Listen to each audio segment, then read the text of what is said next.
NEMA. This is Heather in the NEMA offices here in Arlington, Mass. Just to get us going, if you guys are new, if you want to type in actually where you're calling from, that would be awesome. Into the chat feature there so we can see who's actually on the call today.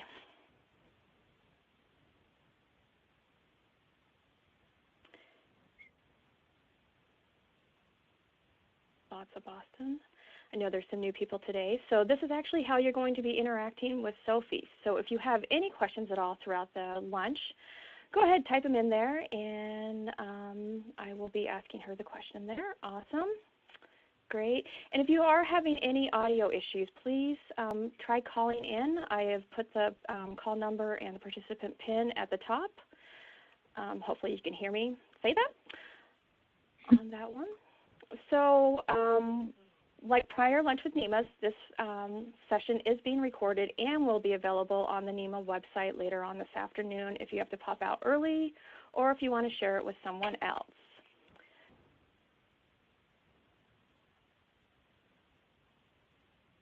Okay, so if anybody knows Dan, he's in my office dancing right now. So, yep, I just embarrassed him too. So on that note, we will start our Lunch with NEMA presentation. Where have all the volunteers gone? So Sophie Huget is the director of the New Britain Industrial Museum. So Sophie, I'm going to let you explain a little bit about yourself and also your museum, because I think that's kind of cool just to get a little bit more information about that. Oh, thanks. Hi, everyone. It's nice to meet you. So my name is Sophie Huget. I'm relatively recently, the executive director for the New Britain Industrial Museum in New Britain, Connecticut. So we are mostly an industrial museum with kind of a historical society lean because everything in New Britain has to do with industry. So we collect everything that was made in New Britain and used in New Britain, really. Don't tell my collections committee I said that. So I'm responsible now for fundraising, budget, programming, collections, and volunteer management. In past positions, volunteer management and programming were my main charges. So it's something that I've had to learn a lot about, and that's what made me kind of interested in talking to you all about volunteer recruitment plans. How was that for an intro? All right. I thought it was awesome. Thank you. All right. So we're not going to do actual polls, but if you want to use the chat feature to respond to the questions I'm posing, please be my guest. It'll help me get to know some of the organizations that I don't recognize. So who makes up your organization? Is it all volunteer, mostly volunteers with one staff? That's my situation. Many volunteers with some staff, or mostly staff and some volunteers. I didn't even bother putting all staff because I feel like that's impossible.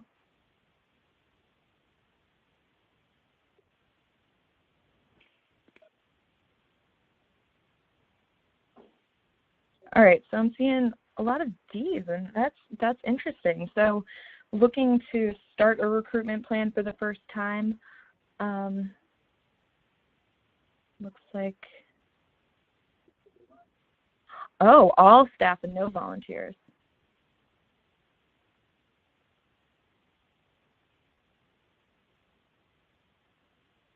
Looks like a good mix there. Yeah, this is great.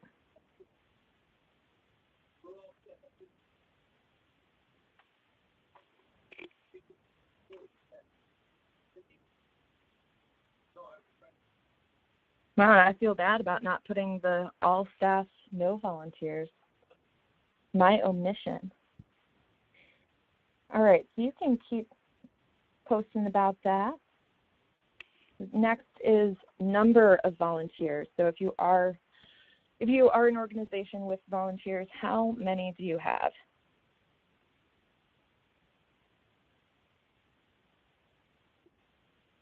Whew, 85.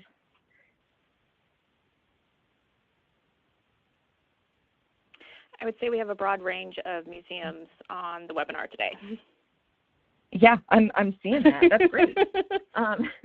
My situation is, I'm one part-time staff and mostly volunteer. We have 12 volunteers who come in on a weekly or biweekly basis, and then an additional 20 that work on special projects for us. 108, that's a great specific number. All right, and the next one is number of staff.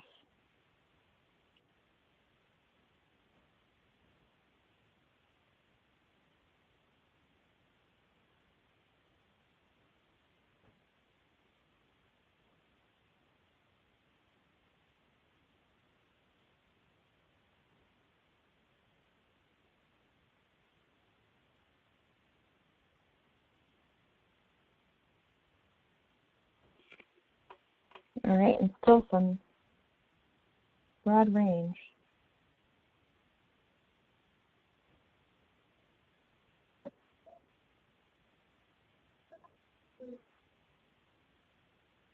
All right, so the next thing is the national average ratio of volunteers to staff in museums. And my museum matches up perfectly with that 18-to-1 ratio. And it looks like some of you are probably about the same. So yeah, we're in keeping. That's great. Before we talk about how to attract volunteers and what exactly needs to be done in order to retain volunteers, just want to make a quick note about volunteerism and the law. You're probably quite familiar with the Fair Labor Standards Act, but there are some exceptions that you want to note, and this is a little excerpt from Elizabeth Merritt's piece that she wrote for AAM about volunteers in museum labor. And I know it's a chunk of text, but I am going to read it to you. Except. As someone who has worked in museums of various types and sizes and combed through the financial statements, org charts, and policies of literally hundreds of museums of all types, I'd be unable to hazard an opinion on whether any given volunteer or set of volunteers is displacing a full-time paid employee.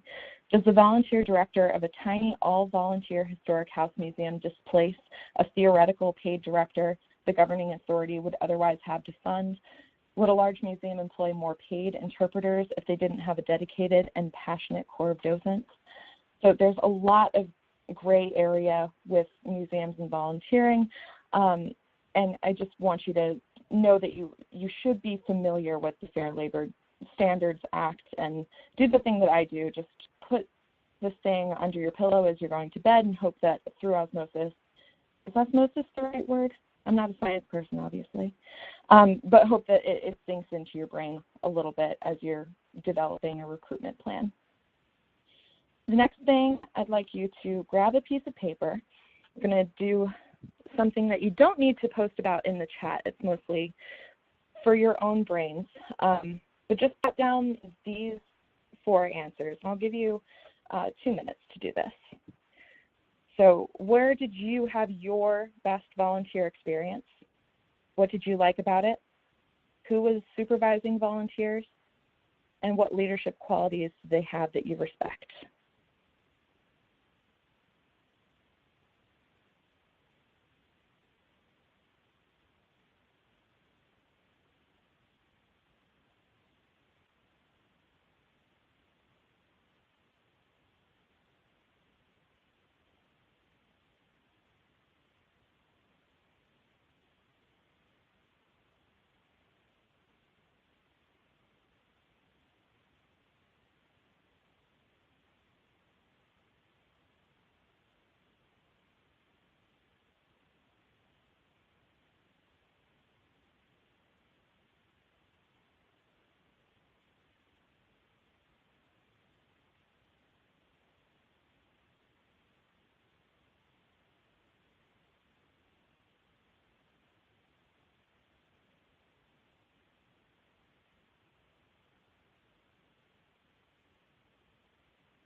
So as we're wrapping that up, if you'd like to share in the chat, completely optional, what you liked about your volunteer experience, might give you some clarity for what other people might like to do for your organization.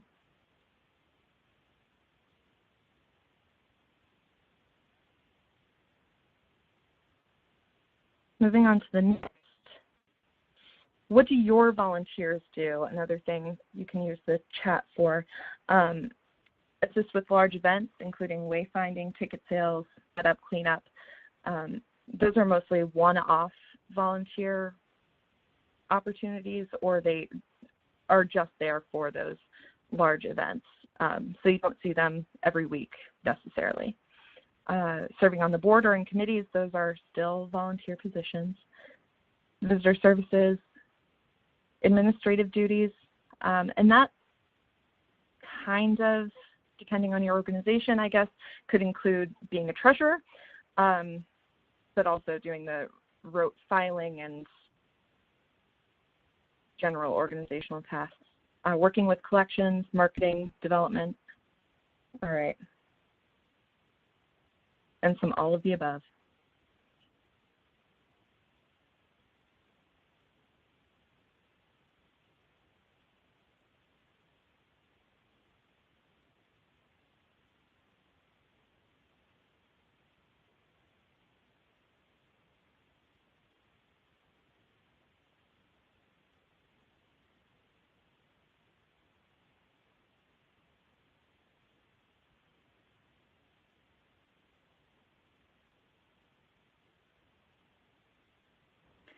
Definitely looks like a lot of all of the above for the most part. Except for It development. does. It looks like development is the one thing that isn't picked up a lot there. Which, I mean, that's playing pretty large in my new volunteer recruitment plan. I need some development folks. So if you know anybody and you want to send them my way, people who already have G, you know where to find me.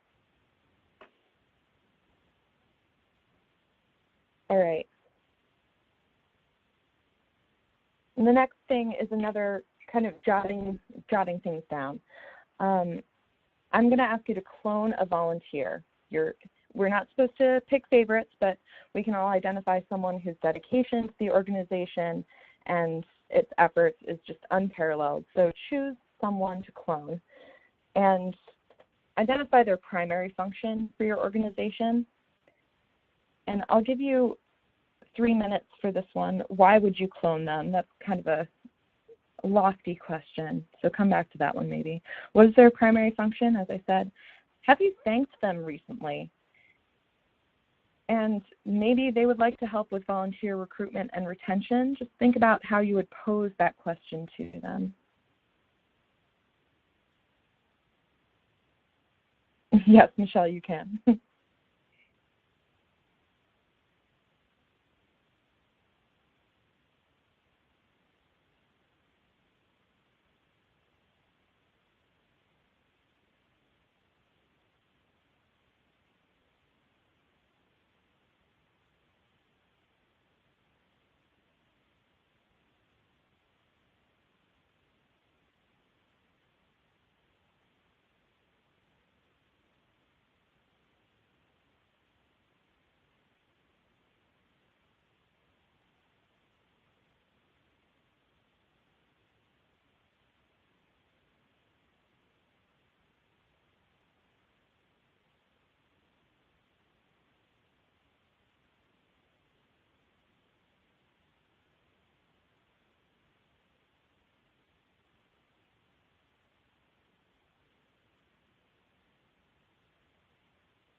Right, you can continue to share, but I'm going to move on to the next slide. I get so caught up in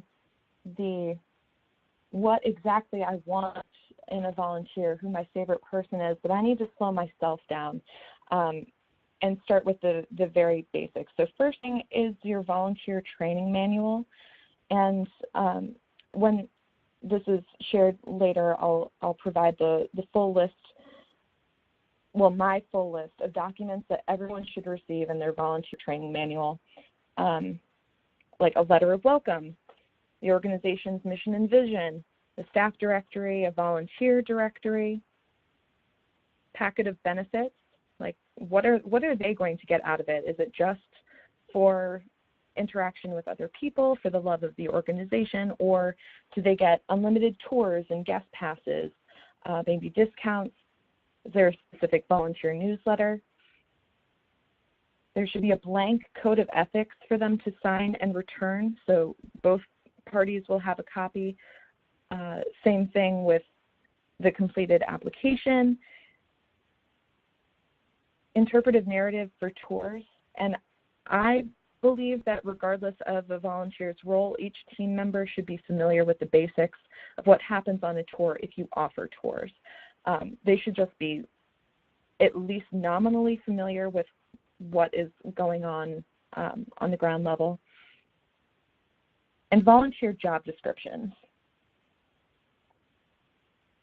We'll get into that a little bit more. So it's mostly, for me, slowing it down a little bit and starting from the very beginning. What do they need from you before you go and ask people for help? So these are the main things I would prepare. A volunteer application form. And sometimes those look exactly like a job application, but having parts where they have the opportunity to express why they're interested is a little bit different and might help you clarify what volunteer position they might be best used for. Same with the volunteer management structure. If you can pair a volunteer with a specific department, or if there's one person who manages volunteers, that should be decided within your organization. So who is their point person? Does it vary by department? And is someone else linking volunteers to staff? Go into job descriptions a little bit more in depth, so hang tight for that. Also the volunteer training structure. So I'm going to go back to volunteer job descriptions because they need to know exactly what they're signing up for ahead of time. It's kind of a tedious portion of the process, but it offers some structure for your program. I urge you to be upfront with your expectations, not only because the people donating their time deserve it. Like if you expect a weekly commitment from them, you have to tell them upfront. For instance, not everyone is comfortable with public speaking, so if giving tours is the only volunteer opportunity you're offering, you're probably going to turn away talented, passionate people who can serve in other ways. You kind of learn that one the hard way, if you're me. Not everyone wants an administrative role that requires being behind the scenes, so those are the two polar opposites. Some people really like doing the organization work and filing. They're proficient in computer programming, all that jazz, and they don't want to be seen, and this is the complete opposite. Collections are a bit more specialized, and you have to take into consideration just how much time it takes for collections managers, registrars, and curators to train each interested person on proper object handling procedures, or to train them in how to use your collections database. There are some idiosyncratic parts to each collections management database. So even if they have used Past Perfect before, they might not know how TMS works, even though they're theoretically quite similar.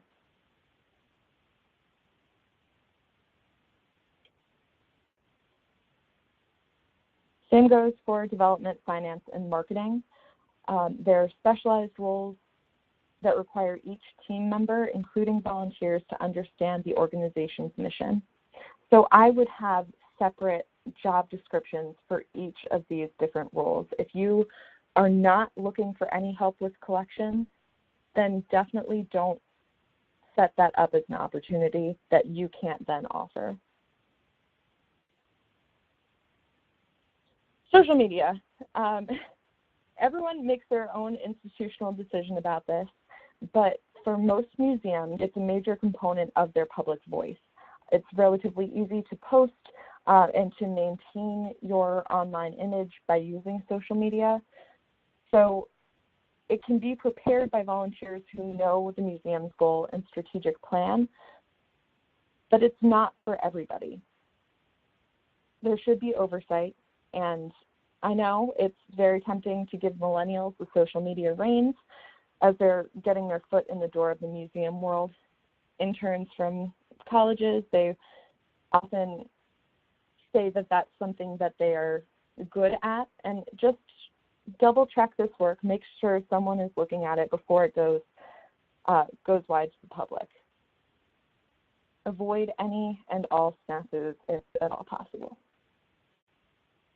So really, be upfront with your needs and the expectations associated with each of these roles, and that really requires your staff or the people who work for your museum to sit down and make these decisions about what you actually need.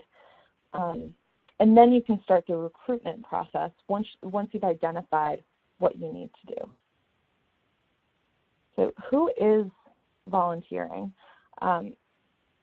Hear a lot of hearsay about certain parts of the population that are and are not volunteering. So luckily there are statistics about all of that. So I'm just going to present the national averages again. All men, women, children from all generations in different capacities. So these demographics, again, they're nationwide, but you can visit the website that's linked here and toggle through to see just what you're working with in your city, state, or region. And you can identify some trends using this data. I've found it very easy to navigate.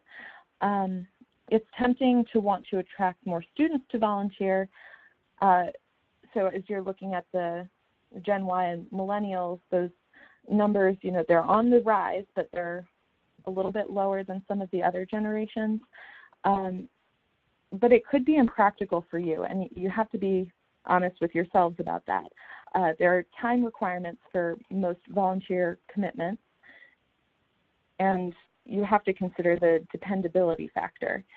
So if your museum is open, like mine, in the afternoons, Wednesday through Saturday, the only day realistically that a student could volunteer if they're in high school would be Saturdays, and that's often a day that they have other things going on.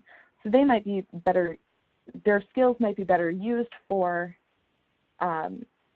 one-off events or semester-long projects that don't require them to be there in person quite as often. Some museums have done it quite differently, and it's great success. But in my experience in the museums around me, that seems to be the trend, that you want to take into account their schedules. Also for younger generations, the supervision factor, how many jobs have they had before this community service? How much hand-holding are you going to have to do? And that's especially coming into play when you think about giving someone else the social media credentials or responsibilities. You want to make sure that there's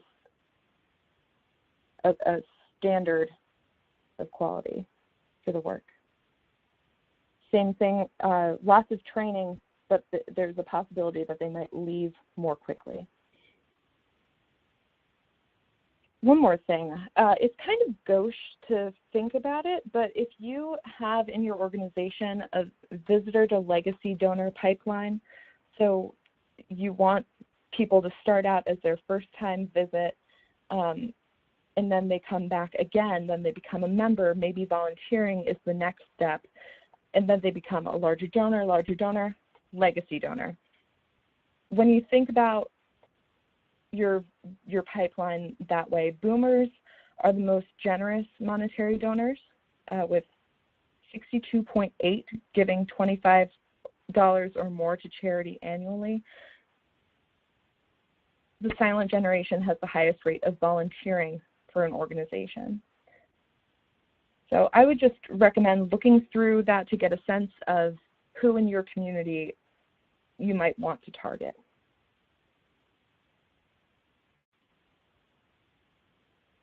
All right. Training structure. I've heard some great ideas lately, so I'd like to once again turn to the chat,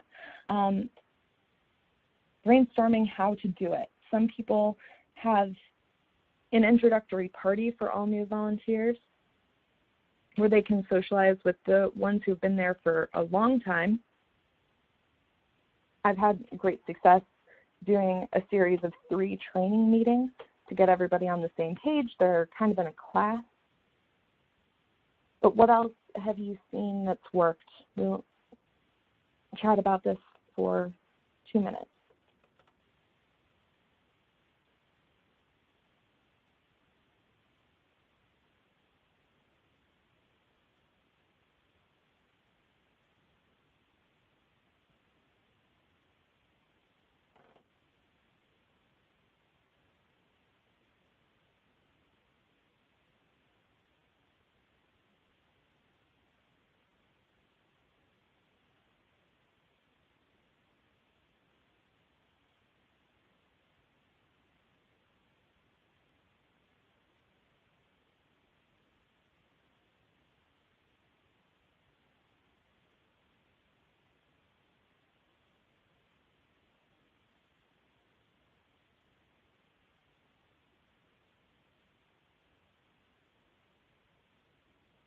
I know at the museum that I came from, we had like continuous training for our docents. So there was constant lectures going on and stuff like that, learning about new things and not just the stuff that was on the walls.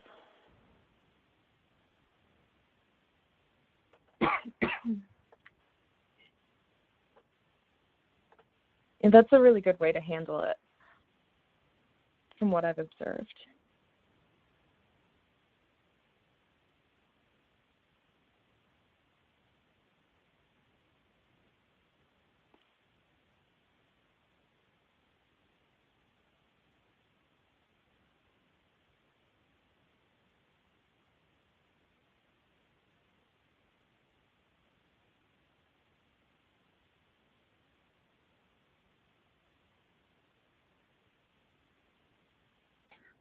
All right, so when you're developing a training structure, again, that's something that you want to do well before you go into the public and say that you're looking for new volunteers. So they already know what they're signing up for.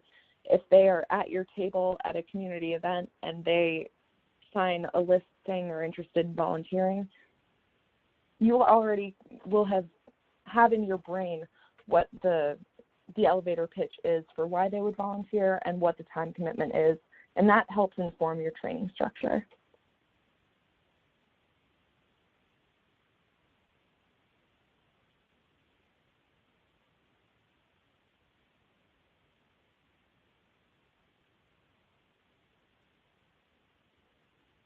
And for those of you who don't have volunteer training in place right now, it's worth doing. I suppose that's probably part of the reason you're here today. But unfortunately, none of us can really prescribe the best way for you to do it. Just coach these ideas and see what sticks for your organization. Sophie, did you want to read some of them out loud? Oh, sure. Excuse me. I like the bi-weekly volunteer newsletter, Meg. We hold an all-volunteer training every year for all our new and returning guides, which includes lunch. That's great. Lunch is always going to get people in the door. A review of additions and changes to the museum exhibits, plus a review of the handbook. Get them back to those basics.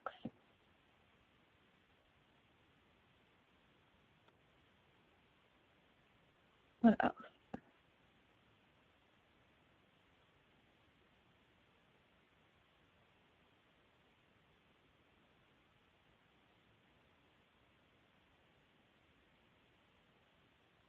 Individual trainings during their shift. So, Corey, for individual trainings during their shift, how long do those last?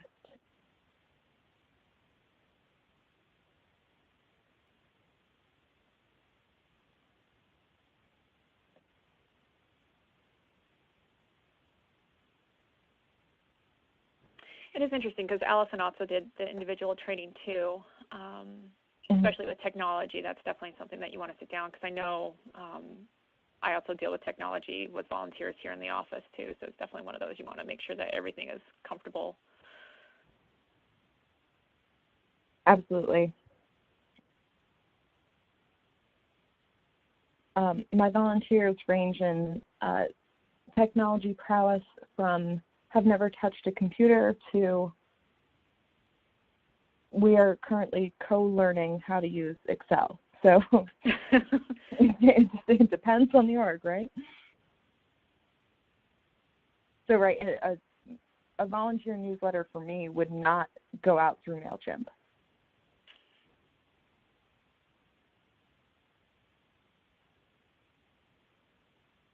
Okay, thanks, Corey. 1 hour per shift over the course of a couple months. And does anyone do volunteer evaluations? If you do, say so in the chat. Or if you don't. Now, that's something that I'm trying to get into place right now myself.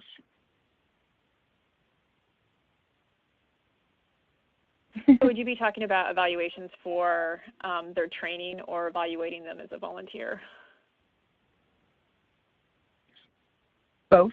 An evaluation just post-training, whatever form that takes. So if you're doing 3 training meetings over the course of 3 months, then that's a good time to sit down and talk about what they've gotten from it so far, to make sure that you're both in line, that they understand your organization, that you understand them a bit better, and a really easy way to try and correct any miscommunications from the get-go.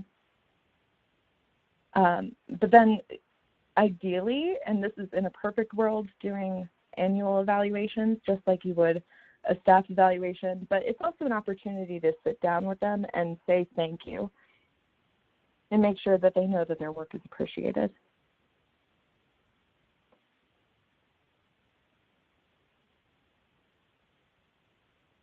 Oh, we do give volunteers structured time to give us feedback a few times a year. Now, Victoria, how does that go?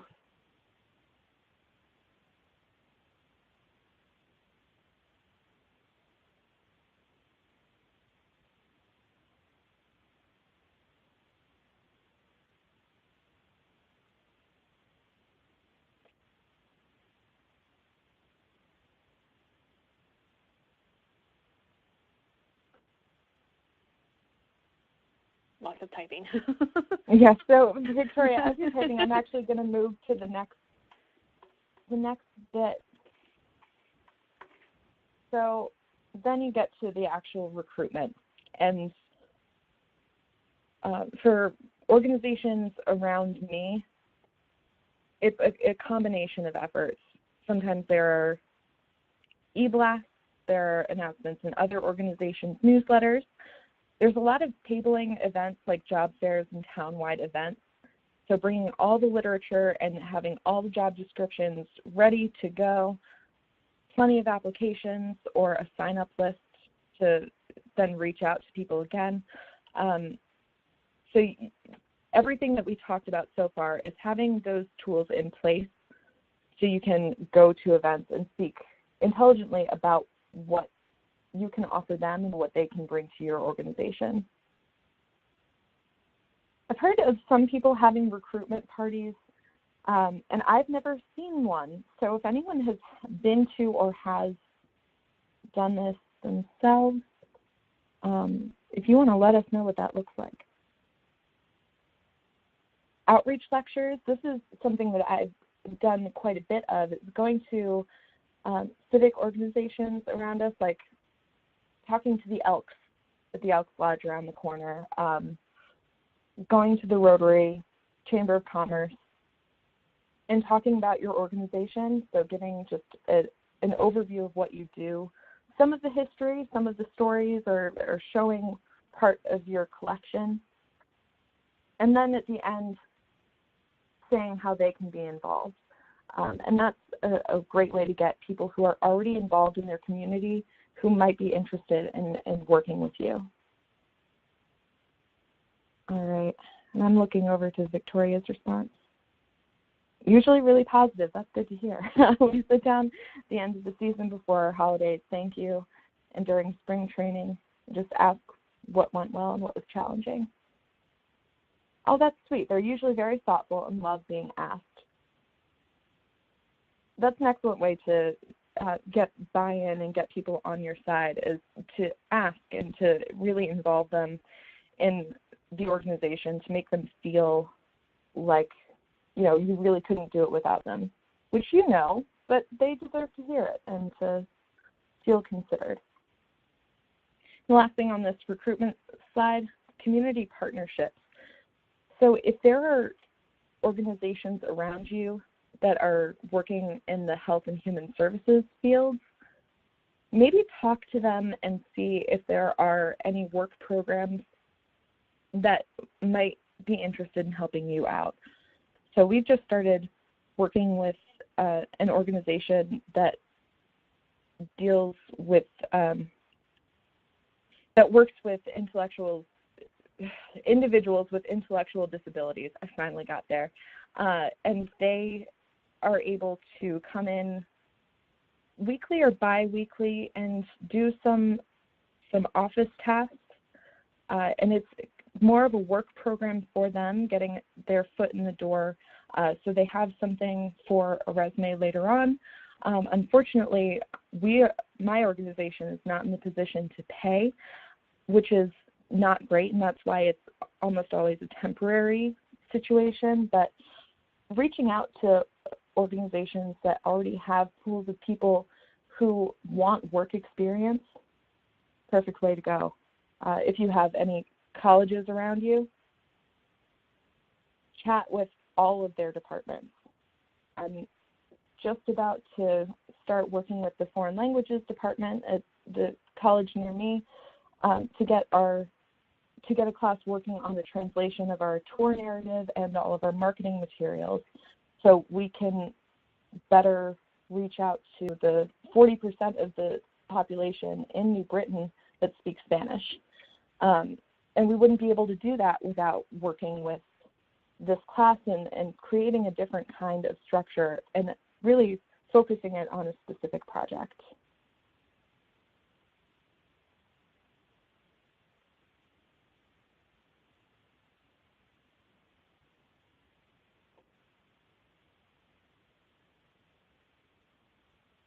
All right. Most importantly, how do we keep them on board? This works differently, just like everything we've talked about for every organization.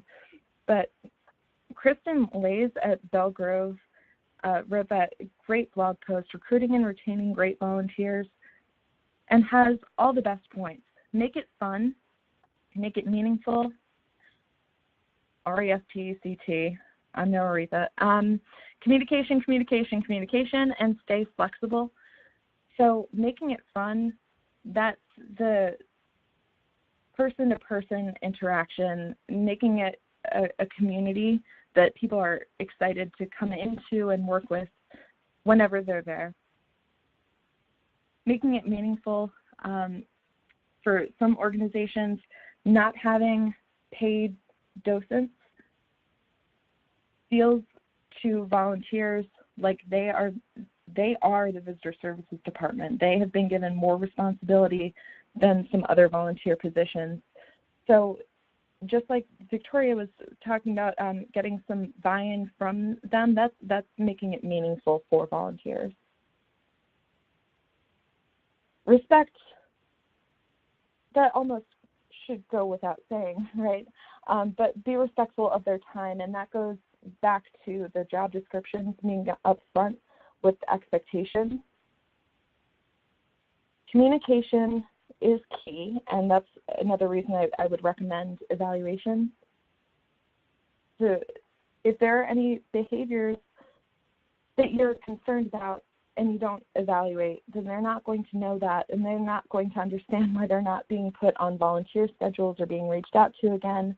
And that's just a horror story, that they are donating their time to you, and they just need to hear from you what's working and what's not, so that they can make your organization better. That's the whole reason they're there. Staying flexible. Just like with job descriptions, you've already been upfront, but sometimes when someone has started in one department, they want to switch. When I was getting my foot in the door in museums, I started with giving tours, and I wanted to do collections work. So I asked, and very graciously, I was allowed to do some collections work. And the flexibility on the part of the organization really made me excited about being there again when I was feeling a bit burnt out. So just keep in mind that some interests change. So even when they've signed up for one job description, maybe they would like to do the gardening, like someone had mentioned earlier on.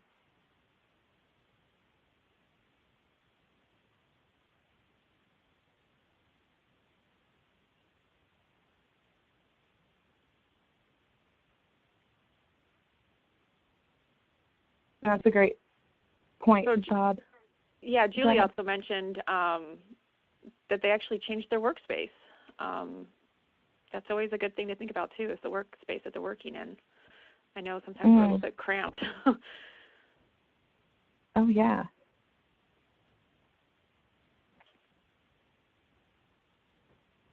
And then Donna did ask a good question for the group out there about the minimum age for youth volunteers. I know you mentioned high school, and I'm curious to see what other people, what age limits they range from. I'm interested in that too. I know that for those under 15, we require, at one museum I worked at, we required a parent or guardian to be with them. So like a co-volunteership if under the age of 15.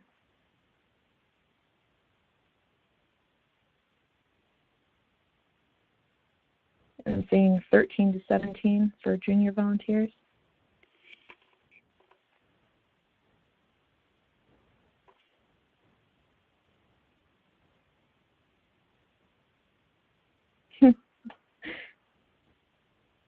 Allison, are you looking for volunteers younger than 40?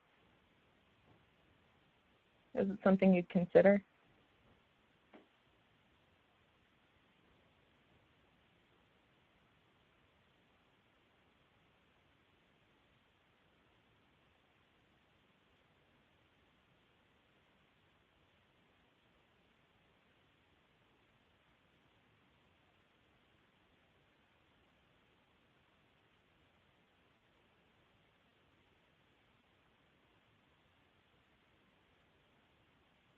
So it sounds like some of them go through the school and get the counselor buy-in too.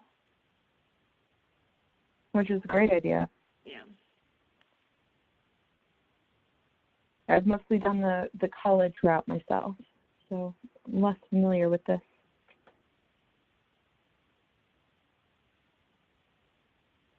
Whoa, 6 to 14, Nancy.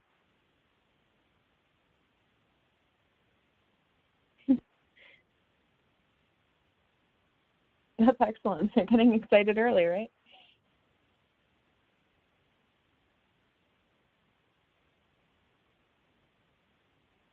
And that really kind of concludes it for me. Please keep typing away in the chat, and I'll be happy to facilitate the rest of the conversation too. Well, I'm not really doing that, it's Meg and Heather, but I've got a list of resources that can be sent out to you so you can get a bit more familiar.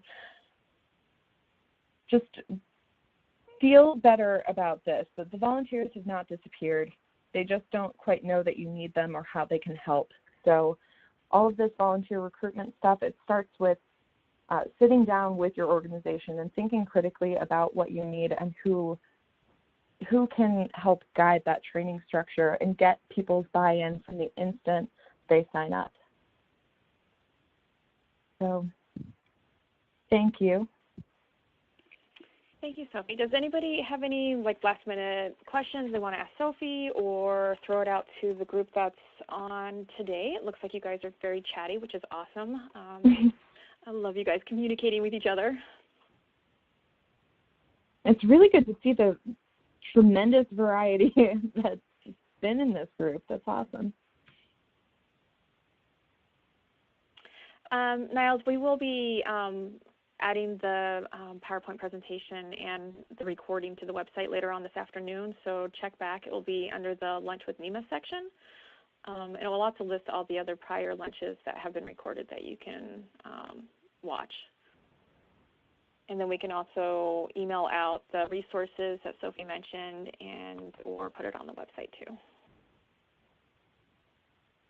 Ooh, I'm dealing with that too, Michelle.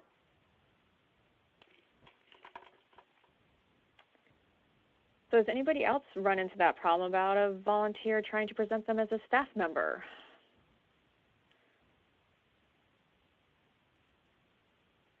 I know the way that we've handled it before is to make sure that volunteers are using the same email address if they're doing anything on the computer. So there's a volunteer at the organization. So there's at least that e-communication, and having name tags that explicitly state volunteer, so important. At least it has been for me.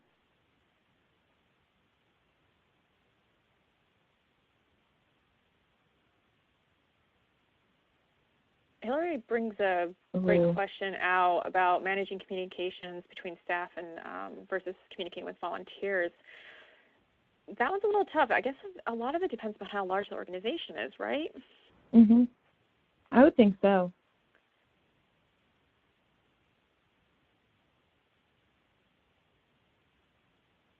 Oh, volunteers with a title. So I guess that would also beget Hillary's communicating with staff versus communicating with volunteers. We do have quite a few. I have no idea.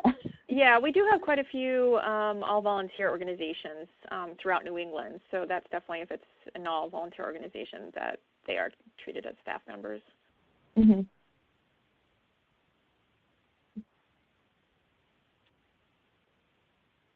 Oh, Bob, yes, very hard to get volunteers to commit.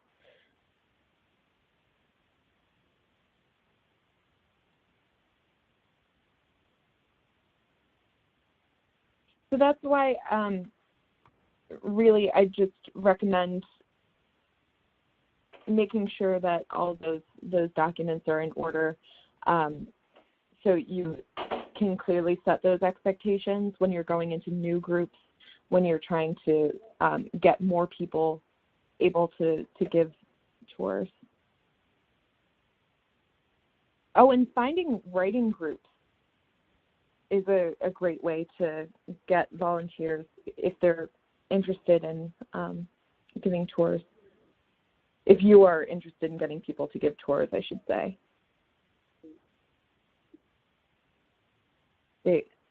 Not all, but some have some free time to offer and would be excited to be asked.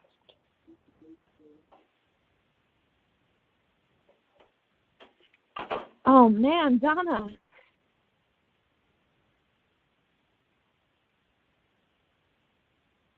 I think sometimes you forget who's around when you're talking.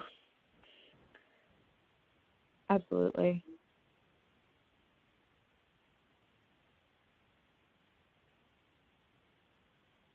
Tracy brings up a good question about have any of you guys used social media for recruitment, and how does that work?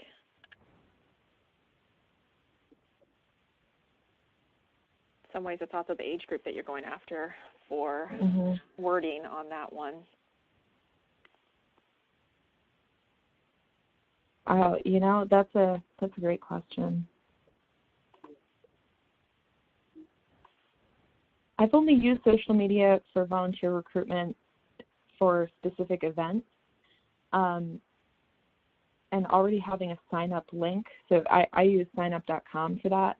So that's mostly for one-off events, and then that's the pool of people we reach out to when we're looking for more volunteers. So you've participated before. Maybe you would like to come back, or we'll sit down and have a meeting. But other than that, I've not used social media. Allison, same. Face-to-face interactions, more productive.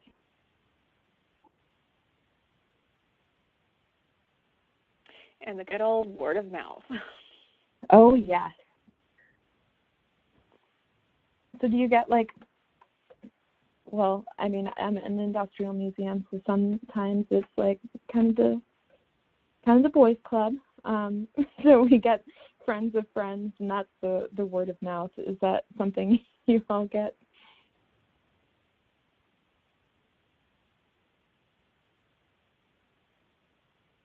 There's nothing bad about that either. I just think it's a funny little happenstance.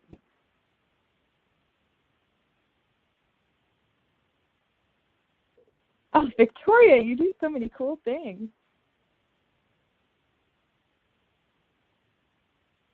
That's a great way to use social media, I think.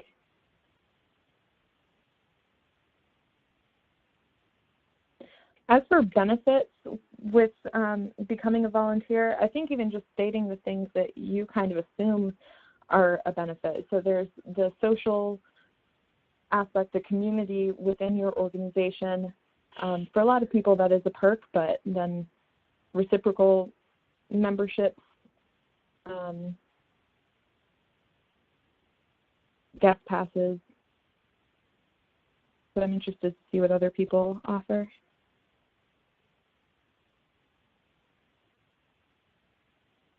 I like the drop in to build a ship.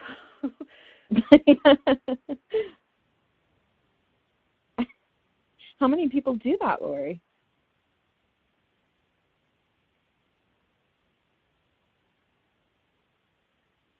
And Julie, you are lucky with the social media. Actually, our fall journal last year was actually on volunteer, and it's available through the NEMA website. And it was actually someone from Mystic Seaport was talking about some of their volunteers that come back year after year for similar things like that. It's just so cool.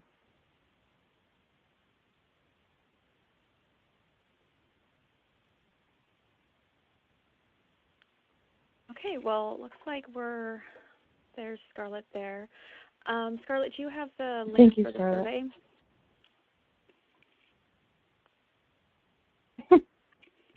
Everyone wants to build.